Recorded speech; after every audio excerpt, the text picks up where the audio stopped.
right, Mr. Nine.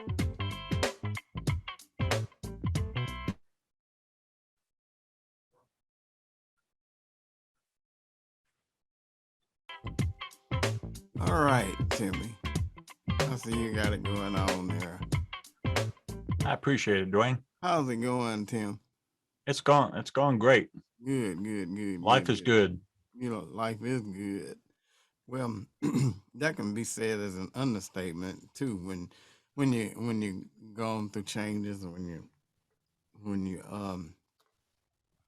laugh to keep from crying, and when you're just are challenged, and if you can say life is good, that's a beautiful thing. And I'm Yeah. glad that you're able to say it. That's why I invited you here because I think that you could be, a great inspiration. You know, Well, thank you. in video or in life. With all the changes that you've been through or that you go through, Yeah. everyday life. Um, that's what. That's why you're here I, to motivate and to help encourage the brothers and sisters, people, whoever. right. So tell me a little bit. Tell us a little bit about yourself. A little bit about your background. Tell me about your values as a child and your most powerful influences in life. But, you know, Well, I think a lot of that goes way back to my childhood for sure. I think I've always been raised up in a Christian family, so I think that was my mom and my grandma probably was my biggest influences. My dad was partially involved, but I think my mom had a lot to help me adapt to socialization. I was a kind of a shy person back then. hmm I was sheltered. I didn't really talk to anybody. I just kind of kept to myself, went to school, came home. But my mom always was the one that she'd always say, Tim, you gotta stand up for yourself. You gotta be able to articulate, talk to people, and I know that's because you know me well. I'm not shy now. So, but back then, it was. So my grandma kind of took me in the ministry. But we always went on beach trips too. That was another thing. I remember my grandma used to take me down to the shore, and she'd always talk to everybody at the beach. She'd sit on the bench, and she'd always throw popcorn up at the seagulls, and she'd always talk to everybody. And my grandma was like, she was the bomb, hmm and she and So she just talked. Yeah, so that motivated you, kind of got you to being where you are and to talking to people. So does that help you in career wise? yeah. Actually, when I started a career in sales, I started back. I used to work for a company called Montgomery Ward. You remember that company? Yeah, yeah, Yeah, I yeah, remember. Montgomery. Yeah, I sold tires. That was my Okay. first sales job. Yeah, Uh, and go ahead. oh, go What's up ahead. now? Go ahead. So sales. I remember it was two guys and myself, and we'd always talk to all the customers that would walk in. And I was young then. I would probably was like 18, Mm. 18, talking to people in the shop and find out what their needs were and kind of. And that's kind of what got me kind of involved because I mean, people would open up to me and say, "Hey, I need this. I got this truck, and I go, to the snow place. I ski, and I need some good tires." And we talk about all sorts of their family, their kids. We talk about all sorts of stuff. So, but you'd be surprised in the automotive industry. There was a lot of conversation about everything. Yeah. So grandma followed you on up, Yeah. and so Yep. now you're a banker. You still talking to people. Now, So yeah. Go ahead. oh, go ahead. Go ahead. I was just going to say that's kind of what happened is I kind of got rolling in the sales a little bit, and then I was working for Kmart. Then I was working for the jewelry industry. I was doing a lot with jewelry, and did that probably for about 10 years. Mm-hmm. And then I got into the financial market. That's where I started working for a loan company. And if you remember that old company called Yeah. Yeah. Beneficial Household Finance. That's who I worked for. Oh, okay. Okay. Okay. Okay. Yeah, so I learned a lot about talking to people, learning about their credit, learning a lot about that people's got stresses over debt, Mm-hmm. and they didn't know how to handle it. So I was able to help, hundreds of people get out of debt. I mean, Oh, okay. I Okay. was Cool really, beans. really good. And then when my job closed up in 2009, then I kind of went and applied for the bank. So that's how SunTrust picked me up in 2010. And I started out as a banker and kind of moved my way up. They found out that I was very good. And a lot of that has to do with my ministry, though, too. Communication with, as I got older, I was able to have more of a dialogue with people publicly. And that actually helped me in my career advancement at the bank. Mm-hmm. That was critical. Okay. Life is not that smooth. I No. know you had the challenges along the way. Even Oh, though yeah. you help people and you know about the good part. What's the most challenging thing that you had to face as a young person and up to the day in comparison? Yeah. Well, the challenge is there's a lot of challenges you have in life, and and this is probably one that maybe you and I have never talked about, but the society has an image of how people should look, how people should be, that the beauty industry was, real big models, clothing companies, all that kind of stuff. But I always felt kind of like, you know what, I'm just not good looking, or nobody likes me, or I got a little bit of weight on me, or I'm too pale. I was very challenged by, people wouldn't like me because of what I looked like, not because of my personality. So I think that was a challenge. That was a challenge because I kind of had some low self-esteem a few years earlier, and I fought that. That was very hard to fight. That was Mm. really hard to fight. But I think what pulled me out of that is I realized that, there's 8 billion people in this world. So not everybody's going to like you, you know, Yeah, yeah. if 1% likes you, then you're in good shape. You're in good shape. So I started talking to people and got to know them. And, they didn't care about what I looked like. All they wanted to care is they wanted to have a conversation with me. They just want to have a dialogue, so I got a lot of friends now, in my organization, with the Bible, but I also have a lot of friends at work and people Hmm. outside the company. So I think that was one of my biggest challenges, so Right. self-esteem. Very good. So now, how you deal with that today?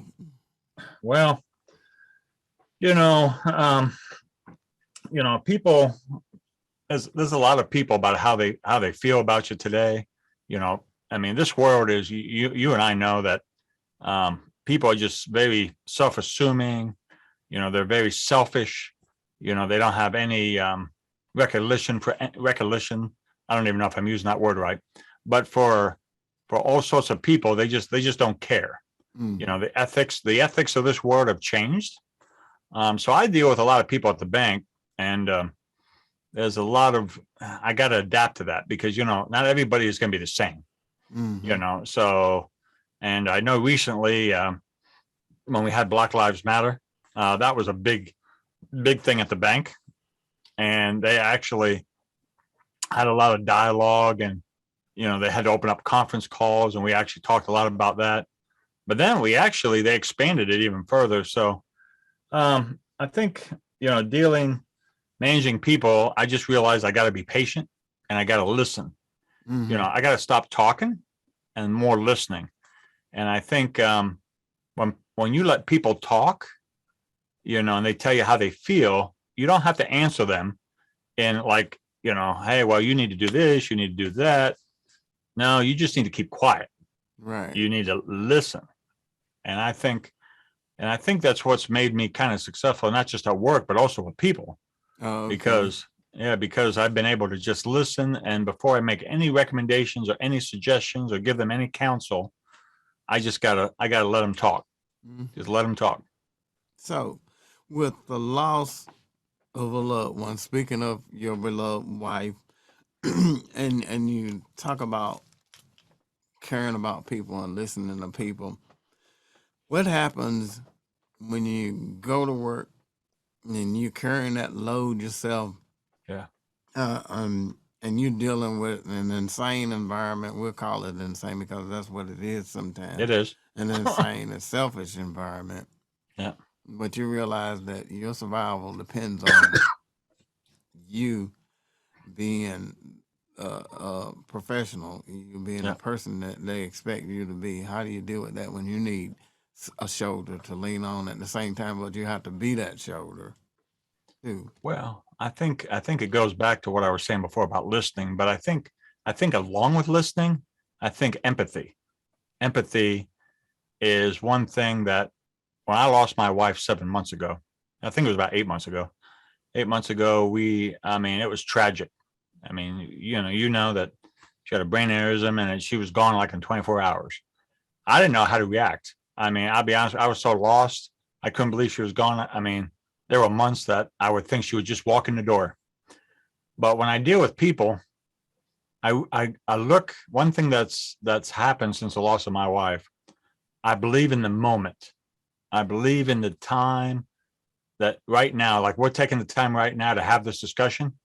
It's you got to be in the moment. You got to be in the Mm-hmm. moment. So if people are talking to you and they're talking about their problems, they're talking about, maybe they lost their wife, and especially with COVID right now. I Mm-hmm. mean, I have people, I know somebody right now personally that comes to the bank and he lost 11 relatives for COVID, 11 deaths in 1 year. Seven. Oh I my mean, goodness. that is sad. How does a person deal with that? So him and I had a long conversation, um, at the bank, and it wasn't just about banking. It was actually about, how do you deal with this stuff? Mm-hmm. So, but I told him my experience, and I told him what you have to do is you got to remember the good times. You got to remember the time, and you talk about. Don't think about the moment that she lost her life. Talk about the life that she had for 29 years married to me. Right. That's what you got to talk about. And that's what I tell people at work. You got to be positive and you got to think about, you got to live for the moment. I mean, if my wife was still around, she would tell me right now, Tim, I need you to live and serve God and do everything that you need to do, to enjoy life. She would tell me that. So, and that's what I'm trying to do. And I help people by helping other people have those conversations. That actually helps me. Mm. It helps me feel stronger inside because I'm like, there's somebody worse off. I lost one person. That person lost 11. I mean, how do Yeah. you compare to that? I Mm-hmm. mean, so I think it's just a Job matter. didn't lose that many people in his family. I know. I Yeah. mean, He just and lost nine. How many was it? Nine children? 9 children. Yeah, nine Yeah. children. Your friend lost 11 family 11, and members. Yeah. So, he just cried in the office, and I cried with him, and I just said, you know what, you got to be strong. If those mm, people were still living, they would want you to be strong and live the best life you could. And you wouldn't agree. And he agreed. He said, yeah, they were. He said, but you can't forget their memory. You can't forget all their things that they did. Because if you do, then their life was valueless. mm-hmm. So, and that's what I do. And I guess I'm talking too much, but you No, just no, got no, to, no. No, you, keep talking. you got to keep focused. You got to keep focused on what's important. I mean, I never lose her memory. I have her Mm, memory here. And I know things she used to say to me. I mean, yeah, I miss her yelling at me, picking up my clothes. I remember her, me washing dishes. She said, can't you do the dishes tonight? And I said, yeah, sure, I can. Now, guess what? I do the dishes every night.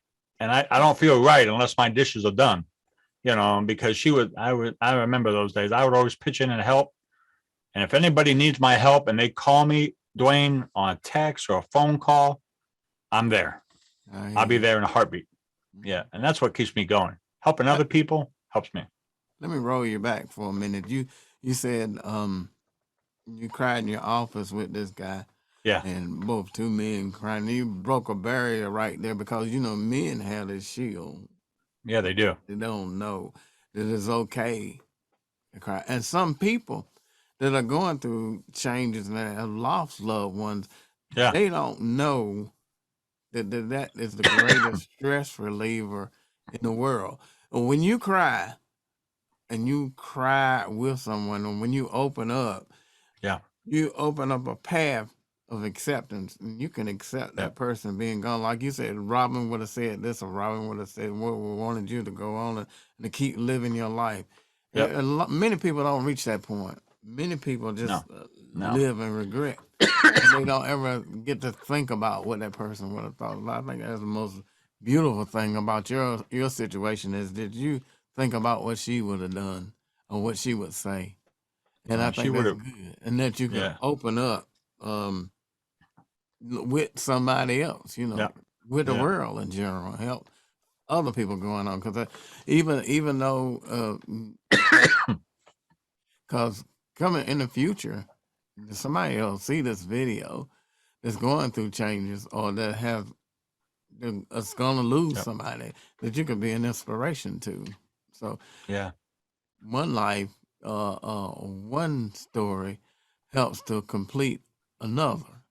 yeah. So it's a good thing. I think that's Well, beautiful. if I I give, appreciate you putting yourself out there for it. So what do you do now? What's your motivating factor now? What driving force do you have now? Excuse my earbuds. I hate these little things. I usually use those that you have on, but oh I dear, got my hat on today, my DJ hat, and keep my hair because my hair not combed. yeah, It'd be kind yeah. of woolly, yeah, and You dry look and better with fuzzy. that hat than I do. I don't have a hat on, so Yeah. Yeah. So what's yes. driving you today? Well, I think what's driving me today is, um, if I gave anybody any motivational, I mean, I think do what you can for today, help as many people as you can, and pay it forward. Pay it forward. Give people what they need to help, and that's what motivates me. If I can help somebody, that I can help them out of their rut or out of their financial well-being, or just help them, give them a piece of advice, it's worth my day to do that. So I'll tell everybody, if you're in that situation right now, just go help somebody else, because that's going to help you. That's the motivation. That's the trick. I hear you. All right, my brother. I thank you. Thank you. Thanks for inviting me. Yes, I like the way you dance at the beginning. Oh yeah, here we go. Little, give you a little bounce to the ounce there.